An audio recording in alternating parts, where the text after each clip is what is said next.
di dunia sudah ada rekor itu sampai puluhan menit.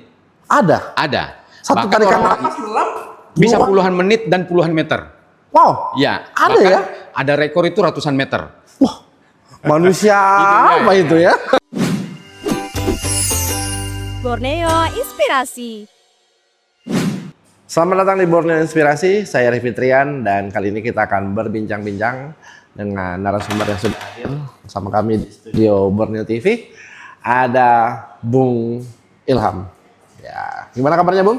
Alhamdulillah, Ya. sehat. Kalau Anda lihat peralatan-peralatan di meja kami di sini, ya, mungkin Anda menerka-nerka apa sih ini alat-alatnya? Apakah ini alat untuk memasak ikan atau mengadu adonan? Ya tentu saja tidak ya. Nah, ini kacamata, ya. Kacamata untuk menyelam ya. Jadi Bung Ilham ini ya adalah seorang peselam profesional dan memang berdomisili ya di Kota Tarakan. Nah, seperti apa nanti cerita beliau ya tentang dunia selam ya, atau mungkin Anda yang sebenarnya suka dalam menikmati keindahan laut lewat selam ini. Nah, nanti kita akan tanya-tanyakan kepada Bang Ilham. Ya, Bang Ilham. Ya. Udah berapa lama menggeluti dunia selam? Mungkin diceritakan aja sejarahnya tuh sejak kapan sih dan apa yang membuat Anda terjun dalam bidang ini? Oke, terima kasih ya. Tapi saya juga pegang-pegang nggak apa-apa nih Bang. Ya, silakan. Jadi lebih kurang 12 tahun yang lalu ya, saya mencoba menjelajahi dunia lain yang selama ini. Dunia lain ya. Ya. Jadi dunia selam ini kita anggap sebuah dunia baru, yang mana sebenarnya memang lebih luas daripada dunia yang selama ini kita tempati. Oh gitu.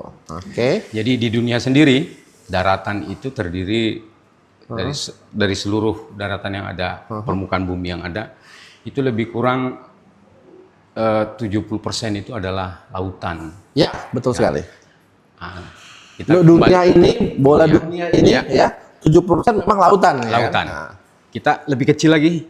Di Indonesia sendiri itu lebih kurang 62% itu adalah lautan. Iya, sisanya ya memang daratan dan terdiri dari beberapa pulau lagi ya. Oke. Sehingga memang kita mau tidak mau merasa terpacu ya, terpanggil untuk menjelajahi dunia lain. Nah, dunia bawah laut ini adalah sebuah dunia yang saya anggap unik ya. Nah, sehingga 12 tahun yang lalu saya mencoba mulai dari belajar pengenalan, akhirnya sampai ke posisi saya ada sekarang. Ternyata sangat menginspirasi ya. Artinya kita bisa lebih merasa bahwa ciptaan Tuhan itu. Nah, ini dari sisi filosofinya, dari sisi nilai spiritualnya, menikmati keindahan ciptaan Tuhan. Iya. Di bawah laut. Iya. Di mana yang ada pada saat itu ciptaan Tuhan, diri kita, dan yang hanya kita dengarkan itu adalah hembusan nafas kita. Hanya itu. Tidak ada hiruk pikuk yang ada di luar yang selama ini mungkin mengganggu ya.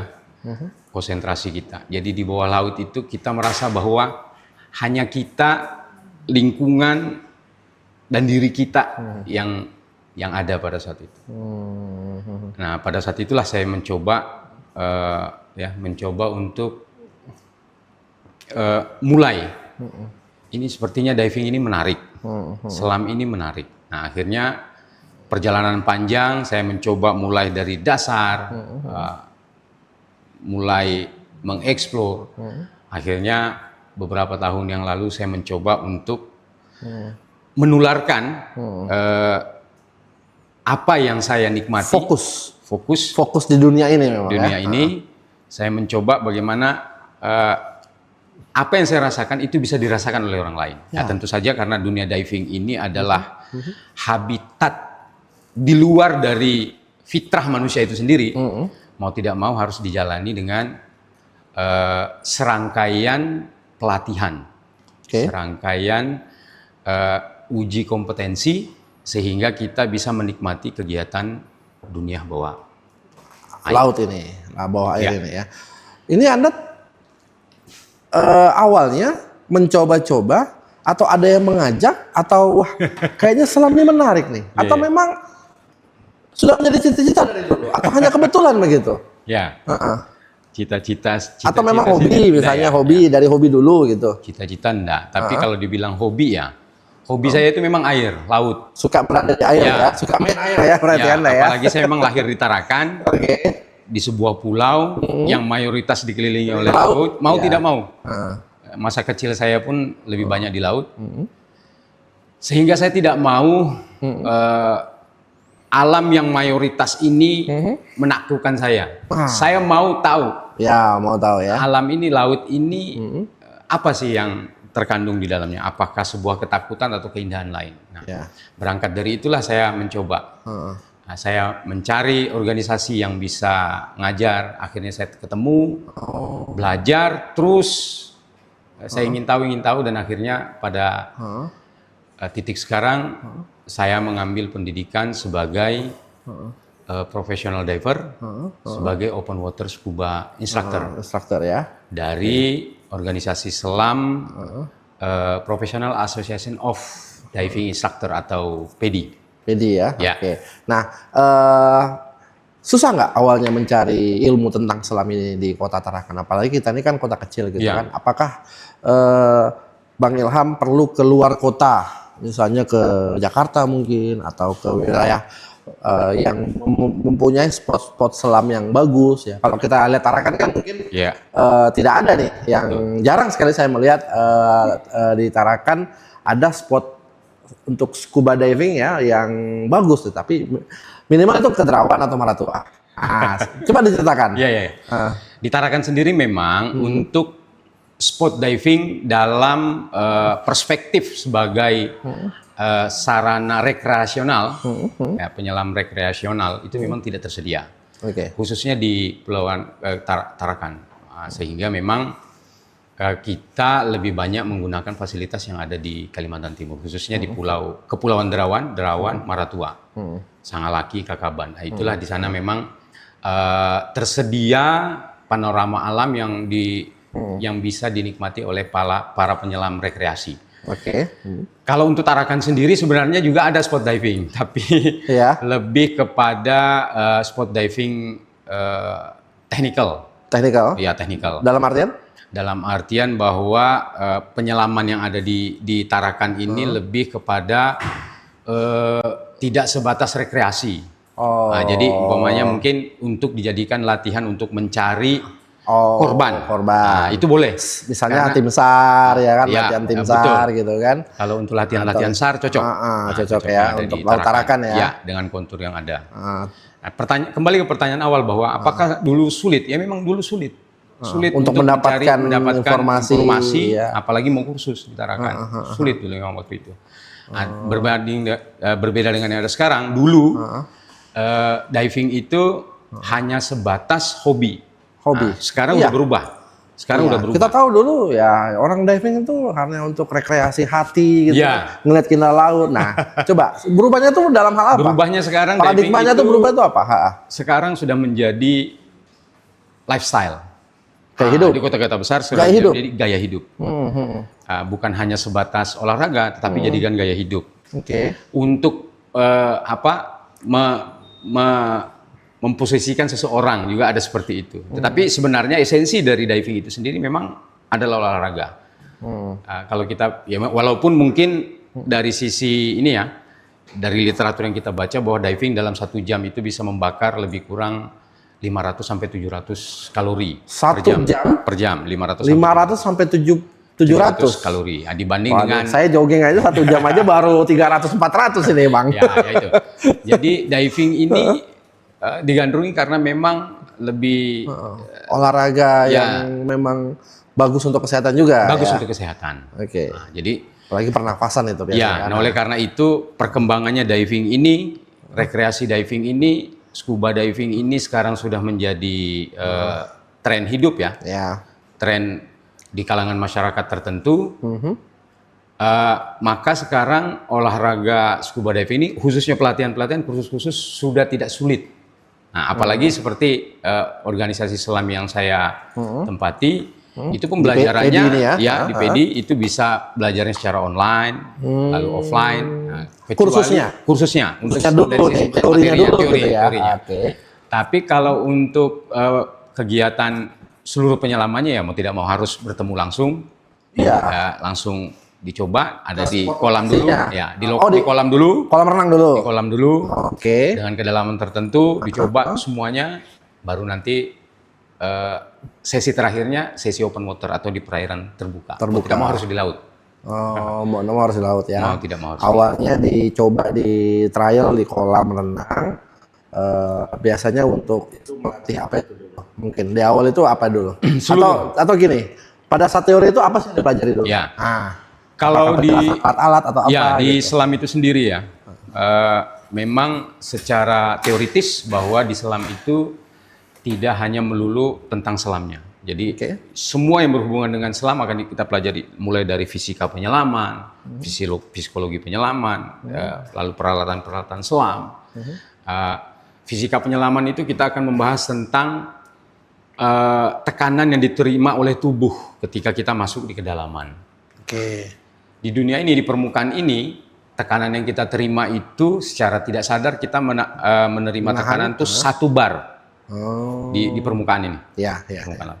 Nah, ketika kita 1 bar, nah, lalu kita masuk ke laut, setiap meternya kita akan mendapatkan tekanan 0,1 bar. 0,1 bar untuk 1 meter? Untuk per meternya. Jadi setiap 10 meter kita akan mendapatkan 1 bar. 1 bar. Turun lagi 10 meter, berarti 20 meter kita akan dapat 2 bar. Ditambah dengan tekanan yang sudah kita dapatkan tadi. Berarti ada 3 bar untuk kedalaman 20 meter. Betul. Ada 3 bar. Berarti itu ada itu fisika penyelaman. Fisika penyelaman. Dari tekanan yang kita pelajari itu kita ketahui, nah kita akan mempelajari bagaimana mengantisipasi itu. Nah, contoh secara teoritis yang akan kita dapatkan ketika kita menyelam, tekanan itu akan berdampak kepada berpengaruhnya terhadap rongga-rongga yang ada dalam tubuh kita. Dalam tubuh manusia itu ada setidaknya 2 rongga yang akan berpengaruh. Ada 3, ya, rongga sinus, rongga telinga dan paru-paru. Nah, apakah kita bisa masuk dengan tekanan itu? Bisa. Nah, itulah gunanya teori. Nah, teori itu nanti akan kita implementasikan, akan kita praktekkan mulai di kolam dulu. Nah, di kolam kita ada kedalaman 1 meter, 2 meter, 3 meter, 4 meter.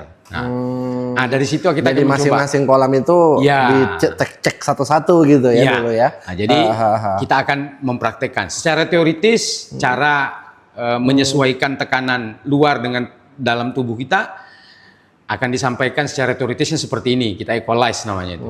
Nah, jadi kita tutup hidung lalu menghembuskan supaya tekanan yang ada dalam tubuh dengan yang di luar itu seimbang. Nanti kita akan praktekkan seperti apa caranya ketika kita di kolam. Nah, terus seperti itu, cara bernapas dan sebagainya. Makanya ada alat-alat ini. Berarti begini, sebelum melakukan penyelaman atau sebelum di teori memang kita harus dipahami kondisi kesehatan juga penting, begitu? Apa seperti itu? Iya. Apakah ada riwayat penyakit tertentu yang tidak boleh melakukan selam, itu ada nggak? Iya. Jadi standar kita sebagai instruktur selam, semua orang bisa menyelam. Seharusnya semua orang bisa menyelam. Semua orang bisa menyelam. Iya. Walaupun saya juga bisa nih. Iya. Semua ya bisa. Tidak tergantung dengan usia, berat tubuh, usia tidak.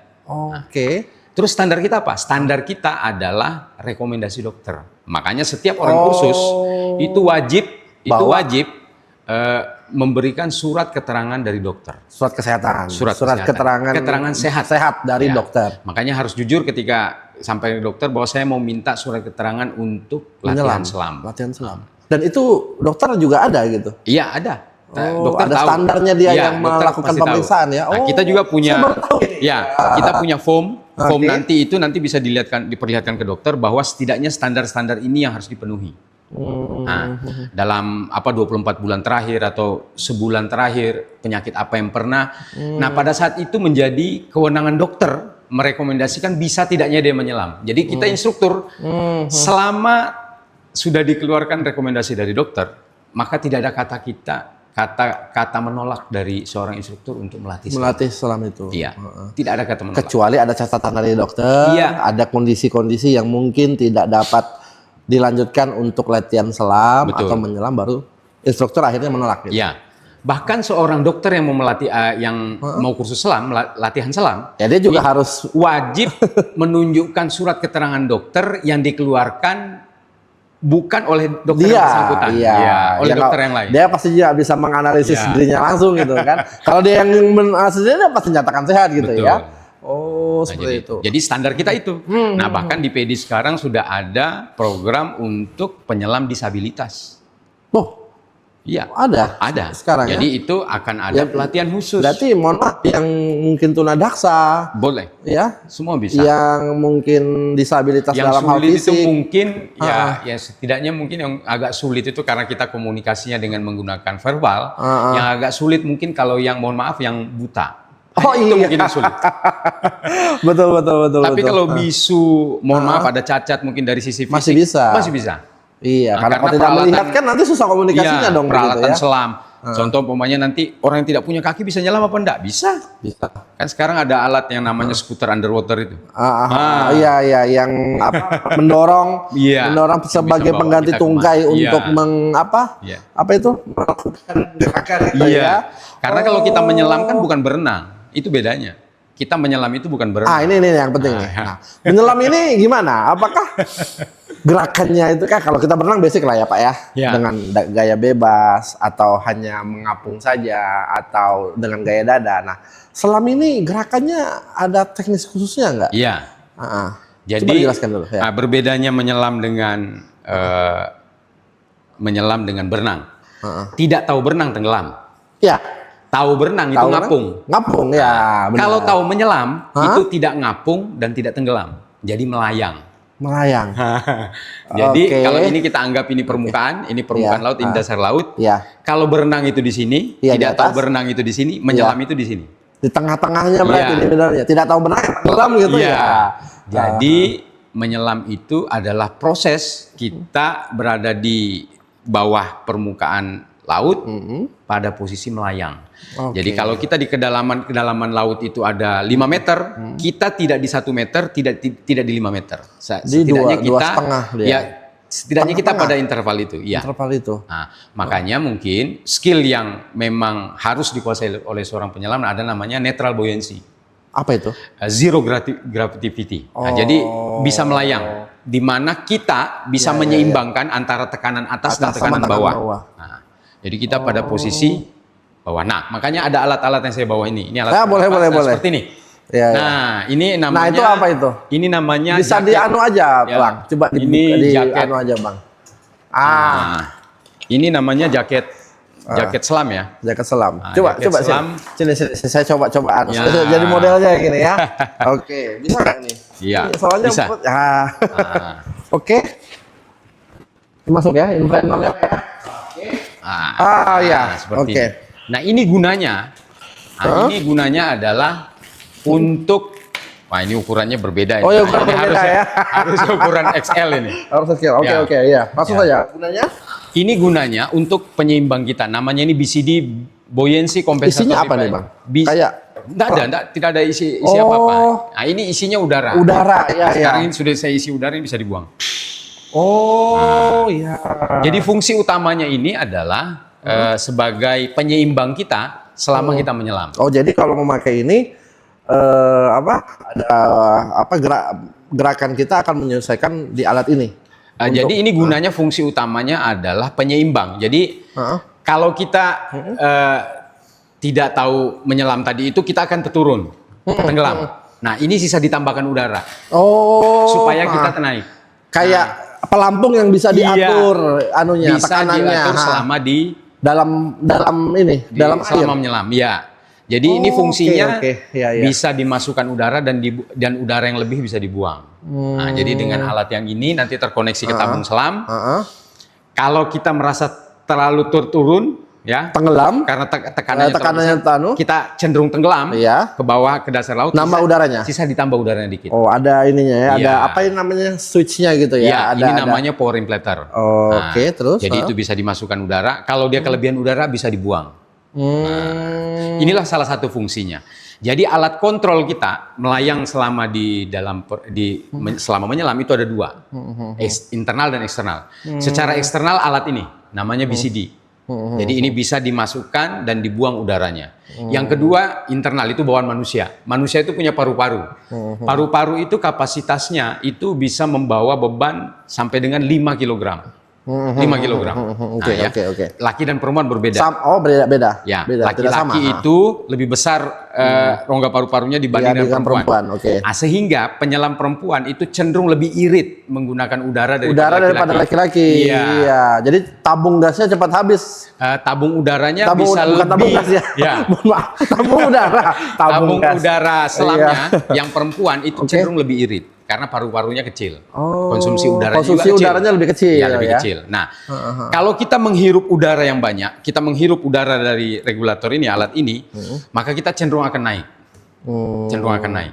Nah, jadi maka bernapaslah normal. Makanya aturan di dalam selam itu bernapaslah dengan dalam dan pelan. Deeply and slowly. Deeply and slow. Tidak Ya, gitu kan. jangan kayak Tidak langsung dikejar-kejar ini kayak ya jangan kan. dikejar aparat gitu. Iya. Pokoknya jangan langsung tapi bernafaslah secara normal tapi ya sedikit Iya. gitu ya. Nah, jadi dengan kita bernapas seperti normal, maka otomatis kita akan mendapatkan daya apung netral. Oh. Nah, pada saat kita sudah netral, nah disitulah kita bisa menikmati. Jadi tugas kita bagaimana kita bisa netral sambil berjalan, menikmati seluruh keindahan bawah laut. Nah, di samping juga harus selalu mengontrol pasokan udara, kedalaman. Nah, ini alat-alatnya ada. Alat-alatnya ya semua ya. Nah, jadi di setiap jadi gini, kalau yang setiap penyelam pasti wajib pakai ini. wajib, pasti pakai. Pasti pakai ya. Pasti pakai. Nah, jadi kita bicara dulu Standar, ya, ini ya. sebelum jauh. Oke. Penyelam itu, kalau kita bicara penyelam, kalau di industri selam secara umum, Ya. jenis-jenis selam itu banyak sebenarnya. Jadi ada yang pertama itu yang kita kenal, ini mungkin yang paling familiar ya, skin diving namanya. Skin diving. Skin diving yaitu menyelam di permukaan, atau yang kita bisa kenal snorkeling. Snorkeling. Ya. Itu penyelam juga tuh. Tapi Itu di sebenarnya nyerang, permukaan. tapi di atas saja dia. Ya, di atas. Ya. Yang kedua ada namanya free dive. Free dive. Free dive. Nah, itu masuk ke bawah ke bawah laut, ke dalam laut itu tanpa menggunakan alat, hanya dengan satu tarikan napas. Berarti dia setiap mungkin 30 detik atau 45 detik Iya. tergantung kekuatan paru-paru Iya. dalam napas. Dengan pelatihan yang baik di dunia sudah ada rekor itu sampai puluhan menit. Ada. Satu Bahkan tarikan orang napas selam bisa dua. puluhan menit dan puluhan meter. Wow. Ya, Ada bahkan ya? ada rekor itu ratusan meter. Wah. Manusia apa itu ya? Artinya manusia itu unik dan cerdas. Istimewa. Itulah keistimewaan menyesuaikan manusia. Iya. kondisi. Dengan kemampuan dia belajar, dia akan bisa menyesuaikan dengan kondisi alam. Belajar dan berlatih. Ya. Kalau orang-orang Bajau sendiri, orang-orang laut iya. Bajau, itu rata-rata mereka itu penyelam bebas, free diver. Karena mereka dia bisa menyelam mencari hasil laut dengan cara menyelam tanpa menggunakan alat. Satu kali tarikan, mereka bisa menyelam dan tahan beberapa menit dalam situ. Beberapa Luar menit. biasa. Itu dan karena, beberapa puluh meter di bawah laut. Karena itu memang sudah terbiasa. Nah, ya kan? Mereka juga hidupnya di laut, ya Betul. rumahnya di atas laut. Jadi untuk mencari makan juga ya. artinya manusia free diving, itu punya kecenderungan untuk Betul. menyesuaikan dengan kondisi alam. Nah, yang ketiga itu adalah namanya scuba diving. Scuba diving. Scuba diving itu artinya kepanjangannya self-contained underwater breathing apparatus. Iya, Jadi scuba. adalah penyelam yang menggunakan alat pernapasan mandiri yang untuk di bawah menyelam pada kedalaman tertentu dan waktu tertentu. Iya. Nah, sehingga di dalam menyelam aturannya kita tidak boleh melewati batas kedalaman yang sudah disediakan dan waktu penyelaman yang sudah disediakan. Makanya kita harus selalu mengontrol ketersediaan udara dan kedalaman yang kita jalani pada saat menyelam. Nah, untuk kedalamannya kita biasa menggunakan yang namanya dive computer. Itu Nah, ini jam tangan yang fungsinya sebagai penghitung. Coba saya pakai. Bisa nggak? Iya. Nih taruh di jam nih. Iya. Ini biasa taruh kanan apa kiri nih? Kanan kiri boleh. Boleh ya. Yang Ini penting untuk bisa mengatur ini kedalaman. untuk nanti bisa melihat kedalaman. Nanti di jam ini ya, alat ini bisa dari dalam sini keluar. Bisa melihat berapa kedalaman kita dan berapa waktu yang telah kita habiskan selama menyelam. Oke, jadi ada kayak indikator gitu ya. Iya. Oke, lanjut Bang. Nah, Oke. Yang kedua, dari situ kita akan melihat berapa lama waktu kita menyelam dan berapa dalam. Jadi itu ada Jadi sensornya. ada sensornya. Nah, nanti kedalaman berapa dalamnya di sana, berapa batas waktu kita, nanti komputer itu yang akan menginformasikan kepada. Jadi dia ada setiap indikator-indikatornya, Ya. ada jam, ada berapa meter ya. Iya, betul. Dan berapa lama kita Berapa lama sudah kita berada di dalam menyelam. dan berapa sisa waktu kita. Dan tidak perlu disetting. Dia setting dulu. Dia itu otomatis biasanya. Otomatis Di biasanya. pabrik sudah di setel. Setting, Jadi ya. begitu masuk kena air laut pada kedalaman 1 meter itu langsung berubah Sudah menjadi berubah. komputer. Oh. Tidak jadi jam biasa lagi. Iya, Banyak iya, ya iya. jenis-jenis Oh, komputer. banyak ya. sekarang. Oke, Nah, ada untuk lagi. mengetahui berapa sisa udara melalui alat ini. Nah, yang namanya SPG atau Submersible Pressure Gauge. Nah, dari alat ini ini saya tidak bawa tabungnya saja nih. Ya kalau bawa tabungnya lagi, wah ini Ya. udah lengkap sekali nih. jadi ini untuk bernapas, Ya. ini untuk bernapas cadangan atau untuk Teman. teman kita. Oh, Kalau jadi standarnya itu harus 2. iya, nobody, no dive. Tidak ada teman, tidak boleh menyelam. Itu standarnya. Nah, ini disambungkan ke Oh, jadi gini, nobody, no dive maksudnya kalau kita menyelam itu harus 2 orang. harus Tidak boleh Anda sendirian menyelam tanpa. seharusnya bagi Harusnya. penyelam pemula. Oh, bagi yang pemula. Bagi Oke, yang pro. penyelam pro, nah Itu nggak apa-apa. ada bukan tidak apa-apa. Apa? Ada aturan-aturan tertentu yang Oh, harus ada syarat dan ada kondisinya. syarat, ya syarat dan ketentuan Misalnya mungkin berlaku. kedalamannya atau Iya. kondisi cuaca atau Iya, gimana betul. ya. Tetap ada pertimbangan safety first. Safety first Ya. jelas. Pasti keselamatan pasti Ya. yang lebih utama. Nah, alat inilah yang akan mengontrol berapa banyak sisa udara yang ada di dalam tabung kita. Oh, jadi ini terkoneksi di tabung. Tabung. Ini indikator yang ke tabungnya mana? Nah, ini Yang masuk ini? ke tabung.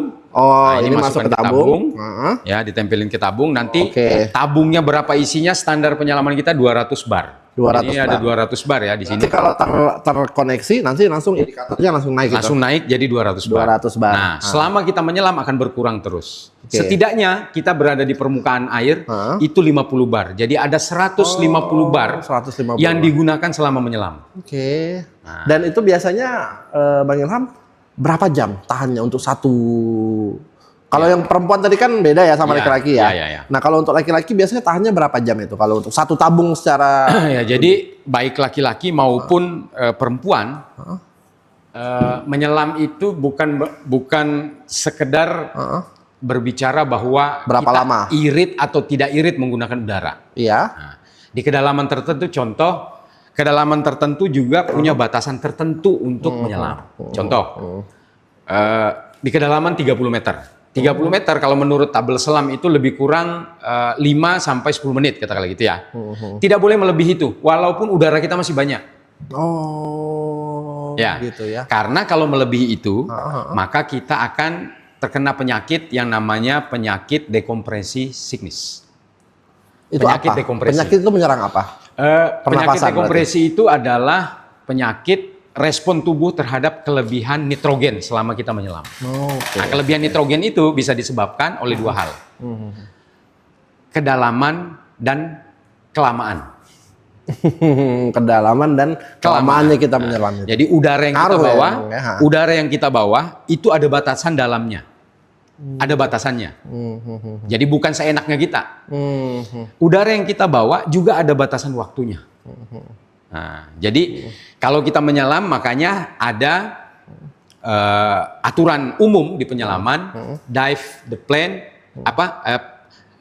plan your dive and dive your plan. Jadi rencanakan penyelamanmu dan selami perencanaanmu. Oh iya. Jadi sebelum menyelam tuh udah tahu tuh kita mulai jam sekian, kita berapa menit di Betul. dalam, spotnya di mana saja, titiknya di Iya. mana saja. Kalau memang sudah cukup, langsung kita naik. Iya. Jadi makanya pada saat orang menyelam, aturan pertamanya perencanaan selamnya harus disampaikan oleh dive guide-nya. Dive guide harus menyampaikan, kita nyelam sebentar 18 meter. Oke. Selama Berapa menit? 60 menit katakanlah 60 gitu. menit. Oke. 60 menit. Oke. Jadi setiap diver yang pertama yang harus diingat tidak boleh lebih dari 18 meter. Karena udah direncanakan nih. Rencanakan. Jangan yang sampai ente masuk ke 20 meter ya atau Ya. 20 meter. Anda sudah melanggar itu. Ya, ada melanggar. Yang Oke. kedua dikatakan bahwa selama menyelam waktu kita maksimum 60 menit. Maksimum. Maksimum. 18 itu maksimum. Maksimum. Nah, itu perencanaan. Jadi perencanaan itu penting karena akan menentukan batasan menyelam kita selanjutnya. Nah, jadi perencanaan itu penting. Karena dengan menyelami perencanaan selam yang sudah direncanakan, maka itu artinya kita sudah mencoba untuk menyesuaikan diri untuk melakukan beberapa kali penyelaman. Nah, karena penyelaman yang dilakukan dalam satu hari berulang-ulang itu wajib melalui rentetan perencanaan selam yang baik.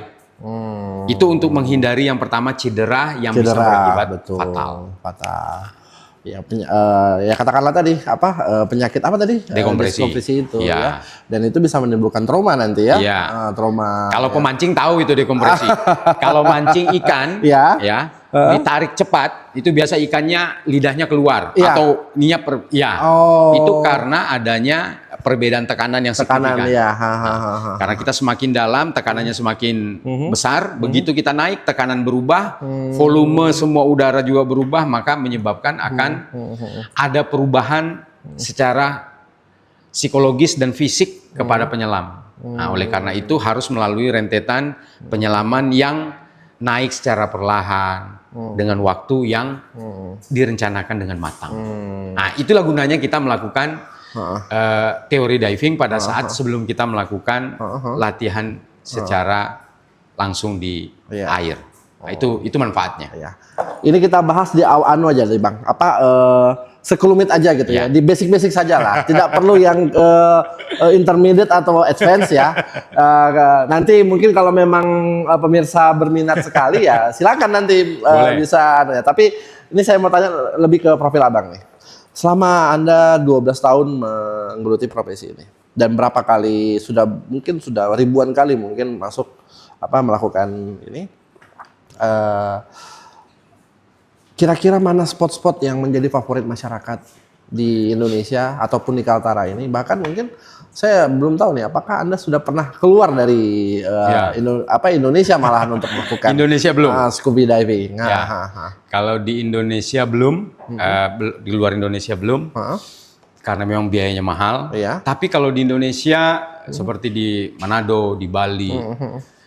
Manado berarti Bunaken. Bunaken. Oke. Di Bali itu Bali banyak ya. Tanjung Benoa. Ya, di Padang Bay ada. Padang Bay ya. Di mana? Tulamben ada. Tulamben gitu ya. Oke. Tapi yang perlu kita banggakan bahwa Maratua yang dekat dengan kita ya, walaupun Maratua, itu di Kalimantan Timur, itu menjadi destinasi wisata selam, termasuk destinasi wisata selam internasional yang digandrungi. Sangat diminati. Sangat diminati.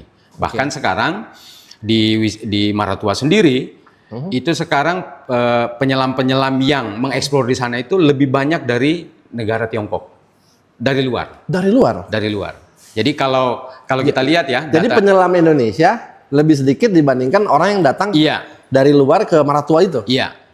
Luar biasa sekali. Berarti memang nama Maratua ini udah terbranding di mendunia. Lebih mendunia dari salah satu spot yang terbaik gitu. Terbaik di dunia diving ya, di dunia diving. Jadi Maratua itu menjadi destinasi utama. Bahkan ada yang merasa bahwa kalau menjadi penyelam, seberapa lama pun Anda menyelam, Anda belum pernah menyelam di Maratua. Itu tidak sah. Ya, dianggap seperti itu. Nah, Anda belum pro ini kalau Anda belum ke Maratua ini. Ya. Jadi ada beberapa destinasi favorit ya. Salah satunya Maratua. Walaupun artinya di sana memiliki keterbatasan fasilitas, tapi sekali lagi ini sangat. Nah, ini mudah-mudahan ke depan ya pemerintah Indonesia lebih aware ya. Kayaknya ke Maratua ini agak-agak aksesnya ini yang menjadi PR sebenarnya, ya kan? Tetapi sekarang saya lihat di pemerintah sudah mulai baik ya. Perbaikan infrastruktur mungkin ya kita sarankan. Yang saya tahu bahwa dalam 1 tahun itu ribuan Ada yang ribuan datang. penyelam yang datang ke Maratua. Maratua dalam 1 tahun. Dalam 1 tahun. Bahkan pada puncak pelaksanaan event-event pelaksanaan selam yang ada di sana ya, wisata kalau wisatawan pada datang ke Maratua, itu tabung selamnya kurang, dive guide-nya pun kurang, fasilitas di sana pun kurang, tidak cukup. Berarti ya berebutan tuh. Iya. Tapi spotnya banyak masih. Spotnya banyak. Bahkan penyelam-penyelam itu tidak pernah merasa bosan untuk mendatangi satu spot untuk berulang kali. Di spot yang sama. Di spot yang sama. 2-3 kali ya. Tidak ada masalah. Senang Karena sekali ya. spot ini kita dapat ini di tempat yang sama, belum tentu nanti kita nyelam dapat yang itu lagi. Selalu ada berubah-berubah. Berubah-berubah. Ya, karena makhluk hidup, dia bisa pindah ke sana Iya. kemari. Hari ini kita dapat mungkin contoh ya, ada kawanan ikan yang besar gitu ya. Mungkin jumlahnya 100, mungkin nanti kita datang lagi 50, atau mungkin lagi kita datang lagi ada 500. Nah, jadi ribuan. Nah, itu yang menjadi daya tarik tersendiri ya. Jadi setiap penyelaman itu berbeda. Biota laut itu berubah-berubah Iya. ya. Dan tergantung kondisi musim, cuaca. Betul. Ya kan. Oh iya. Kemudian gini Bang. Mungkin masyarakat pemirsa bisa pengen tahu nih. Spill dulu dong ini. Jangan sampai mereka beranggapan wah nyelam ini biayanya mahal gitu kan. Ya. Nah, apalagi mungkin bagi mereka yang tidak mau membeli alat mungkin bisa menyewa alat. Ya. Tapi gimana? Dijelaskan dulu kalau untuk harga-harga untuk kita membeli, Bang. Nah, ini kisaran berapa sih habisnya sebenarnya? Ya. Mulai dari tabung, mulai dari peralatan seperti jaket ini, Ya. kemudian regulator, Ya. Ini Komputer. namanya? Dive Komputer, dive komputer, kemudian kacamata ini ya. Ya, masker ya. Masker ini kan. Nah, oke. Nah, ini kisaran harganya ini berapa semua nih, Bang, ya kan? Belum lagi alat-alat kayak gini, pokoknya Ya. paket lengkap lah. Ya. Nah, Memang dan kalau dijual nggak ditarakan Ya, sebenarnya? kalau ditarakan nggak ada yang jual ya. Jual ya, oke. Ya. Jadi memang peralatan ini memang boleh kita kategorikan yang memang lumayan mahal ya. Kalau ini kisaran barunya bisa 7 sampai 9 juta. 7 sampai 9 juta rupiah. Oke. Baru ini ya. Baru regulatornya toh. Baru regulator. Nah, jaket. Kalau seperti BCD ini ya kisaran harga 7 juga sampai 9 juta. 7 sampai 9 juta. Oke. Belum lagi fin, belum apa yang kisarannya mungkin 1 juta, masker mungkin 500 sampai. Masker ini Ya. mungkin 1 juta sampai 500 Ya, tapi kembali gitu ya? lagi. Oke. Bahwa semua peralatan diving itu selalu ada gengsi dan fungsi. Oh, gengsi dan fungsi. Ya. Jadi Ada harga, ada kualitas. Iya. Atau gimana? ya, Ya, bener ya. Jadi kalau seperti saya punya ini kan yang murah lah ya, tidak terlalu bisa terjangkau lah harganya. Artinya kalau di industri diving tidak terlalu mahal. Tapi Kalau mau ada yang lebih harganya sultan. ada yang harga 14 juta juga ada. 14 juta ada. Ya, itu makainya mungkin dia lebih percaya diri. Nah, ada juga. Sama lah kayak hobi lain ya. Ya, Sepeda, regulator seperti lari ini. gitu kan. Ya. Regulator seperti ini juga ada yang harganya sampai 25 juta. Ada. Oh, ada. Regulatornya tok. 25 juta Iya. rupiah. Begitu juga dengan kacamata selam, masker selam itu juga ada. Masker selam itu harganya maskernya tok itu ada 4 juta. 4 juta untuk masker doang. Ya. Jadi kembali kepada Mudah-mudahan fungsi tidak dan- FOMO yang beli kayak gitu ya. Yang cuma sekali dipakai, 2 kali dipakai habis itu ninggalin gitu kan. Ya, tapi kembali lagi. Bagi pemula tidak usah terlalu pusing. Karena bagi pemula di Maratua, di Derawan banyak alat begini Sewakan. disewakan. Satu kali sewa satu set satu hari itu cuma 500.000. Dia sudah lengkap nih. Sudah lengkap. Dapat jaket, dapat regulator, Baru alatnya. tabungnya. Nah, Tabungnya juga. Tabungnya itu murah juga. Di sana cuma 100.000. Tabung sendiri ya? Ya. Oke. Jadi yang kita sewa itu tabung beserta isi. Sudah sama isinya. Iya. Nggak tabung tok ya. Iya, betul. Tabung oksigen ya. Ya, jadi tabung udaranya ada, peralatannya ada, peralatannya kalau kita sewa sudah lengkap seperti diver profesional, itu cuma 500.000. Itu untuk tamu domestik. Domestik, belum lagi mancanegara. Kalau mancanegara ya pasti harga beda Ya, pasti dong lebih ya. Untuk instrukturnya gimana? Nah, ini kalau untuk penting. biaya kursus itu kursus ada ya? tiga indikator. Ya. Indikator pertama penyewaan alat. Nah, penyewaan alat artinya mahal murahnya tergantung tempat nyewa. Yang kedua, kita membayar registrasi ke organisasi selamnya. Nah, seperti di PEDI itu langsung kita bayarkan ke sana $275. $275. Kalau untuk biaya instruktur itu tergantung dengan pertemanan. Nah, itu dia kan? Iya. Nah, tetapi pada umumnya di Indonesia itu Ada pasang tarif nggak gitu nah? Ada kalau tarifnya. instruktur? Kalau di Indonesia rata-rata kita mau terima beres, ya teman tidak teman dengan instrukturnya itu lebih kurang harganya 6 sampai 7 juta untuk open water diver. Itu seluruhnya sudah termasuk. Sudah mendapatkan lisensi bertaraf internasional. Bisa menyelam dimanapun. Bisa di manapun. Peminatnya gimana Bang sebenarnya? Dalam beberapa waktu, apalagi nih pasca pandemi ya. 2020 itu kan kita kena hantam pandemi dan pasti industri pariwisata nih mendominasi. Kan nih kita sudah mulai sangat bangkit lagi. Masih banyak peminatnya untuk peminat selam sendiri selam ini. lumayan banyak. Lumayan banyak. Baik yang pemula maupun yang sudah Jadi tingkatan selam itu ada ya. Jadi dunia bawah laut bisa kita eksplor sesuai dengan lisensi yang kita miliki. Jadi ada beberapa. Kalau lisensi yang paling dasar namanya open water ya, ada yang nyebutnya A1 atau open water. Itu kedalaman maksimum yang bisa mereka eksplor hanya 18 meter. 18 meter itu maksimum. Nah kalau dia naik lagi itu sudah bisa sampai 30 sampai 40 meter.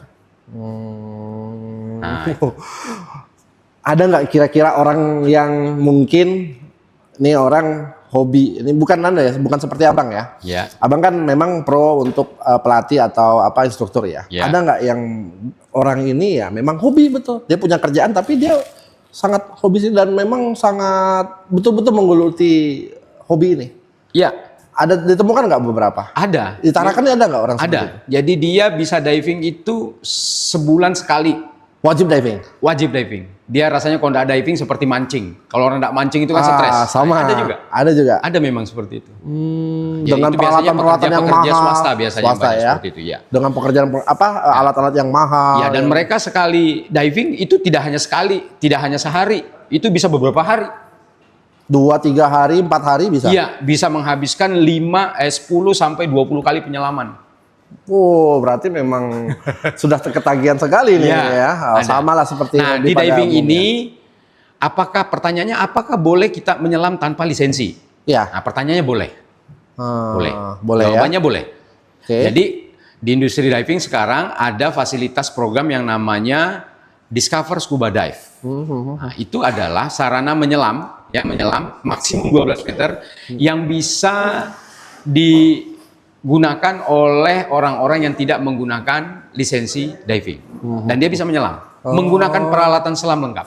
Oke. Tapi didampingi oleh dive pro. Dive pro Minimal ya? dive master, minimal. Dive master. Ya. Oh, ternyata ada memang Iya. ya. Saya pikir cuma hobi sepeda atau lari aja yang sekarang lagi digandrungi anak muda.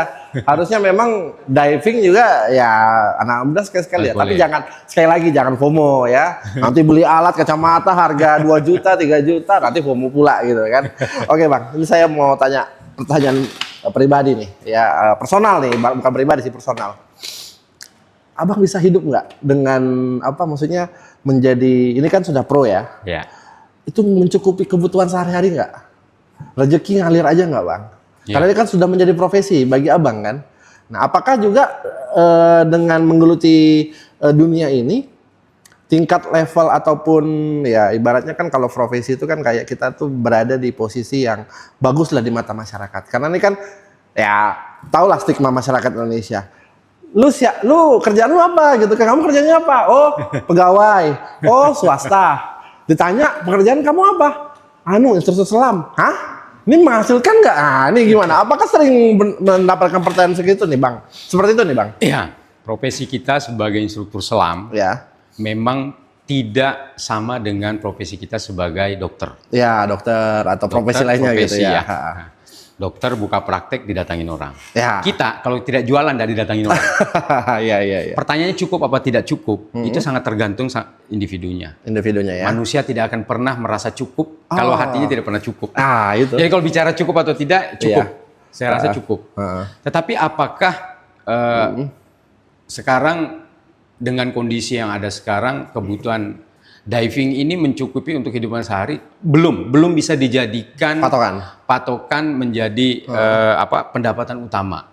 Sekarang profesi sebagai ini untuk ditarakan. Ya. Tapi di luar ada, tidak bekerja apa-apa, dia justru menjadi instruktur diving aja bisa hidup. Itu bagusnya orang luar itu. Iya. Ya, stigmanya tuh beda sama Karena orang memang Indonesia. pasarnya udah beda. Iya, Pasarnya udah beda. Saya punya ada teman di Jerman. Di Jerman. Nah, di Jerman, dia sekarang bekerja di perusahaan swasta, hanya berusaha untuk menabung, bisa mengambil profesi seperti saya sebagai instruktur diving. Padahal dia punya ada kerjaan utama. Iya, Dan dia sudah berencana akan tinggalkan pekerjaannya dan menggeluti industri diving. Berarti dia akan tinggalkan Jerman. Iya. Karena Dia di Jerman tidak ada. hanya ada 2 katanya. Yang negara yang akan saya tuju kalau bukan Thailand, Indonesia. Ya pasti. Nah, Ya kan? kalau bukan Thailand saya bekerja, saya di Indonesia. Artinya di luar sana industri diving ini sebenarnya punya daya tarik tersendiri. Kita lihat Bali beberapa tahun yang lalu itu mati ketika pandemi. Ada. Kenapa dia mati? Karena industri divingnya tidak jalan. Artinya kehidupan di sana, ekonomi di sana digerakkan seluruhnya hampir 100% oleh industri diving. Iya. Maratua. Nah, Kalau tidak ada yang ke sana, tidak ada yang ke sana, diving, tidak ada yang diving, maka roda ekonomi di sana juga mati. Akan selesai. Nah, sekarang tidak bisa dipungkiri bahwa Maratua dan Derawan itu bisa bergerak ekonominya, peningkatan ekonomi pendapatan masyarakat yang ada di sana itu karena industri diving. Jadi industri diving ini multi efek. Nah, kalau guide-nya di sana, kalau secara profesional ya, teman-teman di sana itu dihitungnya per hari, 500.000 per hari. Jadi kalau satu kelompok melakukan selam 10, berarti dalam 10 hari satu orang dive guide di Maratua itu bisa mendapatkan keuntungan 5 juta dalam 10 hari. Oke. Luar biasa ya, berarti ya, sebenarnya cukup aja nih. Cuman ya inilah masyarakat kembali lagi peminatnya yang masih peminat. Dan ini stigma masyarakat gitu kan. Iya. Ya orang lebih memandang kita jadi apa? PNS, Iya. tentara, polisi gitu kan, dokter gitu kan. Tapi ya yang seperti ini. Tapi saya salut dengan Abang, dengan mungkin orang-orang di luar sana yang bekerja sesuai dengan passion, sesuai dengan yang apa yang kita suka gitu kan, sesuai dengan hobi gitu kan, dan menghasilkan. Nah, ada mungkin orang di sana yang kerja tapi tidak sesuai dengan passionnya, dan ini memang betul-betul terbukti bahwa kejarlah passion Anda. Ya, jadi diving ini sebenarnya bukan hanya passion ya. Apalagi? Di sisi lain saya punya juga cita-cita bahwa saya ingin punya investasi akhirat itu melalui profesi saya. Ya. Kalau kita melihat bahwa industri diving ini murni bisnis, tidak. Saya melihatnya tidak. Tapi? Contoh ya, sekarang saya sebagai instruktur diving, investasi akhirat saya, bagaimana saya ngajarin orang yang mengabdi kepada negara untuk bisa meningkatkan kompetensi mereka melalui diving. Contohnya? Contoh teman-teman ya, teman-teman di TNI, Polri. Nah, mereka itu dianggap adalah manusia-manusia super. Yang dianggap ketika ada kecelakaan di laut, mereka lah yang garda terdepan. Atau SAR ya, misalnya atau tim kegiatan SAR gitu ya. Tim SAR, oke. Polisi, harus kita akui bahwa teman-teman yang ada di TNI, Polri, instansi-instansi SAR yang lainnya, mereka itu basicnya adalah masyarakat biasa, manusia seperti kita yang bernapas masih pakai paru-paru, sama. Tapi karena diterpa oleh pelatihan-pelatihan, pendidikan, gitu kan. Nah, kita sebagai tenaga profesional, sebagai instruktur diving, itu kita mengikuti update tentang resiko penyelaman. Itu bisa sebulan sekali kita melakukan seminar ya. Ada seminar secara online yang kita di organisasi saya itu akan disampaikan beberapa kegiatan selam yang dulunya dilakukan seperti ini itu akan berubah. Dengan tentu saja dengan pertimbangan dan penelitian yang ada. Nah, update-update ini saya sebagai profesional diver itu mau tidak mau mencoba memberikan informasi itu kepada teman-teman yang ada. Apalagi yang profesi pekerja-pekerja penyelamat tadi gitu kan. Polisi, tentara tadi ya, atau seperti tim SAR gitu. Beberapa bulan yang lalu saya kan dipanggil sebagai narasumber di kegiatan SAR gabungan Basarnas, Polri. Waktu itu saya dipanggil sebagai narasumber. Saya konsen ke teknik penyelamannya. Nah, tidak bisa kita pungkiri bahwa teman-teman yang ada di sana biasanya itu mungkin lebih terpacu untuk sisi kemanusiaannya. Mungkin. Nah, dalam waktu tertentu, kondisi tertentu akan sedikit mengabaikan dari sisi safety. Nah, tugas kita mengingatkan safety penyelaman yang baik itu seperti apa. Nah, itu tugas kita. Artinya disiplin ilmu yang kita miliki itu tidak terputus, terhalang oleh beberapa instansi, tidak. Betul. Selama berhubungan dengan industri diving, maka profesi kita itu sangat dibutuhkan. Nah, saya sebagai anak negara, anak-anak bangsa, anak bangsa, tidak semuanya harus dihitung dengan materi. Iya. Betul. Saya membuka diri kepada Keilmuan, instansi manapun kepada instansi manapun yang membutuhkan ilmu saya, yang membutuhkan pengetahuan saya untuk dibagikan ke teman-teman. Saya sangat terbuka. Saya sangat terbuka. Melalui kesempatan ini saya sampaikan kepada instansi manapun. Kepada instansi manapun, artinya jadikanlah ilmu saya ini bermanfaat untuk kita bersama-sama. Karena walau bagaimanapun industri diving ini,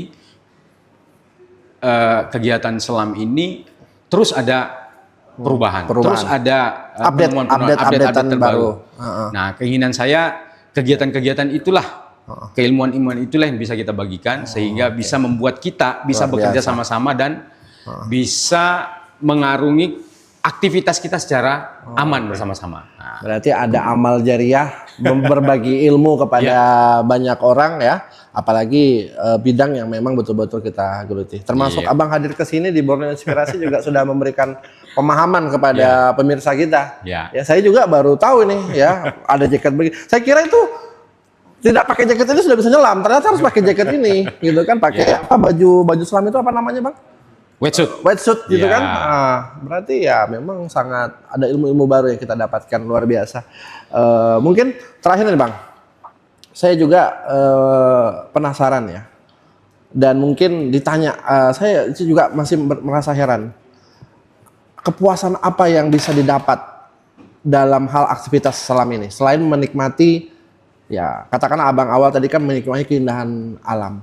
Nah ini timbul pertanyaan, dan mungkin menjadi pertanyaan bagi seluruh penyelam, kepuasan apa sih yang bisa didapatkan selain menikmati keindahan bawah laut, alam bawah laut? Setiap penyelam punya sisi sendiri sisi sendiri. Dari sisi aspek kesehatan kita sudah lihat bahwa ya benar menyehatkan, olahraga menyehatkan. Yang kedua dari sisi aspek yang lain, dari sisi psikologi bisa mengurangi stres. Tapi yang tidak bisa diukur adalah ketenangan spiritual. Setiap orang memiliki pengalaman spiritual berbeda ketika melakukan menyelam. Aktivitas. Ya, saya sebagai orang yang beragama merasa bahwa tingkat kesyukurannya seorang penyelam dibanding non penyelam, saya yakin itu lebih tinggi penyelam. Mengapa? Karena manusia yang tidak menyelam mensyukuri itu lebih kurang 40% ciptaan Tuhan. Yang 60%-nya belum. Bagaimana? Dia tidak pernah nikmatin. Dia tidak pernah lihat. Tidak pernah lihat keindahan bawah laut. Bagaimana ikan itu bergerak di malam hari berbeda dengan di siang hari. Dia hanya bisa mendengarkan cerita, belum pernah menikmati. Seorang penyelam menikmati itu semua. Tahu bagaimana keindahan laut. Bagaimana ikan itu menjaga laut. Bagaimana tumbuhan terumbu karang menyehatkan manusia. Bagaimana manusia bisa hidup karena bantuan ikan yang kecil itu.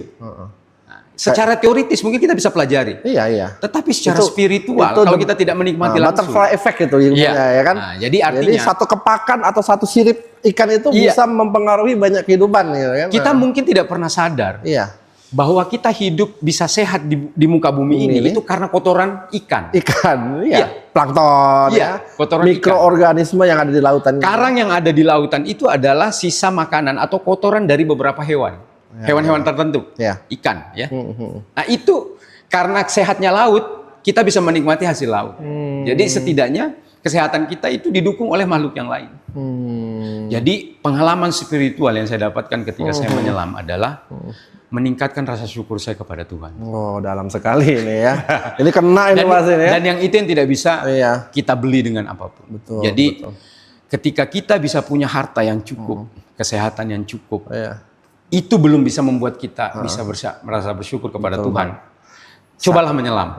Pada saat itu mungkin kita bisa menikmati yang lain. Saya aja snorkeling di Maratua, baru snorkeling aja, bagus sekali nih. Apalagi mau nyelam ya Bang. Nantilah kalau ada kesempatan Bang ya. Oke, terima kasih Bang Ilham ya sudah hadir. Minum dulu Bang. Udah hadir bersama kami di Borneo Inspirasi, sudah bercerita banyak ya. Mungkin kalau nanti videonya ini nanti ada footage yang kita akan tampilkan ketika Bang Ilham menyelam. Mungkin Ada nomor kontak Bang Ilham kalau misalnya mau belajar selang, kita nanti tampilkan juga ya di sini nih di sini. Ini adalah nomor teleponnya Bang Ilham ya. Boleh nanti Bang ya? Boleh. Ya kalau ada yang mau belajar selam ya, mengikuti ya, kalau misalnya ada jadwal ke Maratua mau nyelam ya silakan nanti menghubungi kontak di bawah ini ya. Dan sekali lagi terima kasih Bang ya, sukses untuk profesinya dan sukses untuk kedepannya. Dan ini saya coba pakai kacamata. Ini bagaimana, betul ya begini ya Bang ya? Oh, ini sudah kedap ini ya. Oke, saya akan tutup Borneo Inspirasi pada kali ini. Ini agak susah sesuai nih. Oh, hidung ya. Oh, berarti memang kalau ini bernapas lewat mulut aja ya, nggak bisa kita lewat napas ini. Ini aja sudah menggap-menggap saya ini ya. Tidak, memang rasanya pakai kacamata scuba diving ini daripada kacamata lainnya, kacamata renang. Baik, terima kasih berinspirasi pada kali ini. Salam jumpa bagi Anda dan sampai jumpa di berinspirasi lainnya. Terima kasih. Borneo Inspirasi.